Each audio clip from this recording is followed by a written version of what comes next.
আমরা জানি আইএনজি যুক্ত ভার্ব যদি নাউনের মতো কাজ করে তখন তাকে জিরান্ট বলা হয়। আইএনজি যুক্ত ভার্ব যদি কার মতো কাজ করে, নাউনের মতো কাজ করে, কার মতো, নাউনের মতো কাজ করে, তখন তাকে কী বলা হয়? জিরান্ট বলা হয়। কী বলা হয়? জিরান্ট বলা হয়। কিন্তু আইএনজি যুক্ত ভার্ব, কী যুক্ত ভার্ব? আইএনজি যুক্ত ভার্ব যদি কার মতো কাজ করে? অ্যাডজেটিভের মতো কাজ করে। কার মতো কাজ করে? অ্যাডজেটিভের মতো কাজ করে, তখন তাকে বলা হয় প্রেজেন্ট পার্টিসিপল। কী বলা হয়? Present participle. আইএনজি যুক্ত ভার্ব যদি কিসের মতো কাজ করে? নাউনের মতো কাজ করে, তখন তাকে কী বলা হয়? জেরান্ট। এবং আইএনজি যুক্ত ভার্ব যদি অ্যাডজেটিভের মতো কাজ করে, তখন তাকে বলা হয় প্রেজেন্ট পার্টিসিপল। এখন আমরা অনেক সময় দেখতে পাবো এ অথবা এন আর্টিকেল থাকবে, প্লাস এরপরে আইএনজি যুক্ত ভার্ব থাকবে, প্লাস এরপরে কি থাকবে? নাউন থাকবে। এখন আমরা মাঝখানে যে আইএনজি যুক্ত ভার্ব দেখতে পাচ্ছি, এই আইএনজি যুক্ত ভার্বটি জিরান্টও হতে পারে, আবার প্রেজেন্ট পার্টিসিপলও হতে পারে। আমরা উদাহরণস্বরূপ দেখতে পারি, I so A flying bird.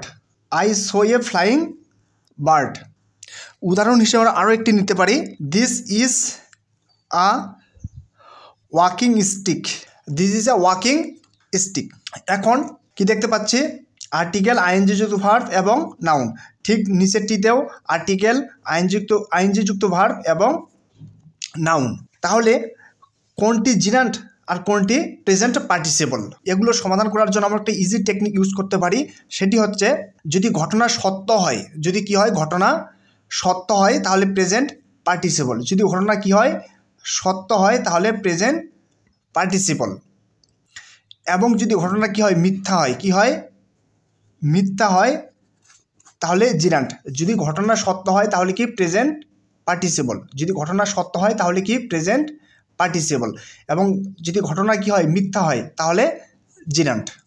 এখন যদি আমরা একটি লক্ষ্য করি, I so A flying bird. আমি কি দেখলাম? একটি উড়ন্ত পাখি দেখলাম। কি দেখলাম? পাখি। কি দেখলাম? পাখি। এখন চিন্তা করুন তো, পাখি উঠতে পারে কি না? পাখি উঠতে পারে কি না? অবশ্যই উঠতে পারে। আচ্ছা, bird is flying. Bird is flying. আর প্রেজেন্ট কন্টিনিউয়াস হিসেবে ইউজ করতে পারি। অর্থাৎ নাউন কি লিখব? নাউন লিখব, শেষের নাউনটি লিখব, প্লাস এরপরে একটি সাহায্যের ভার্ব নিব, বি ভার্ব নেব, এবং এরপরে আইএনজি যুক্ত ভার্বটি নিব। কি ভার্বটি নিব? আইএনজি যুক্ত ভার্বটি নিব। অর্থাৎ কন্টিনিউয়াস টেন্সের মতো সাজাবো। নাউন, বি এবং আইএনজি যুক্ত ভার্ব। এরপরে যদি ঘটনা সত্য হয় তাহলে প্রেজেন্ট পার্টিসিপল, এবং ঘটনা যদি কি হয়? মিথ্যা হয় তাহলে জিরান্ট। এখন চিন্তা করুন তো, a flying bird. A flying bird. তা আমরা লিখতে পারি bird is flying. Bird is অথবা আর flying. Bird is flying. Bird is flying. Bird is flying. অর্থাৎ পাখি উঠতে পারে, অর্থাৎ পাখি উড়ে। সুতরাং এই ক্ষেত্রে ঘটনাটি হচ্ছে সত্য। সুতরাং এইখানকার আইএনজি যুক্ত ভার্ব ফ্লাইং হচ্ছে প্রেজেন্ট পার্টিসিপল। ফ্লাইং হচ্ছে প্রেজেন্ট পার্টিসিপল। এবং এর পরের বাক্যটি যদি আমরা লক্ষ্য করি, ইয়া ওয়াকিং স্টিক। ইয়া ওয়াকিং স্টিক। আমরা যদি প্রেজেন্ট কন্টিনিউয়াস টেন্স করি তাহলে কি হয়? Stick is walking. Stick is walking. অর্থাৎ লাঠি কি হাঁটে? অবশ্যই লাঠি হাঁটে না। লাঠি হচ্ছে একটি কি বস্তুবাচক। এই লাঠি কি কাজ করতে পারে? কাজ করতে পারে না। সুতরাং এই ক্ষেত্রে ঘটনাটি কি নয়? সত্য নয়। সুতরাং এই ওয়াকিং আইএনজি যুক্ত ভার্বটি হচ্ছে জিরান্ট। এই ওয়াকিং আইএনজি যুক্ত ভার্বটি কি?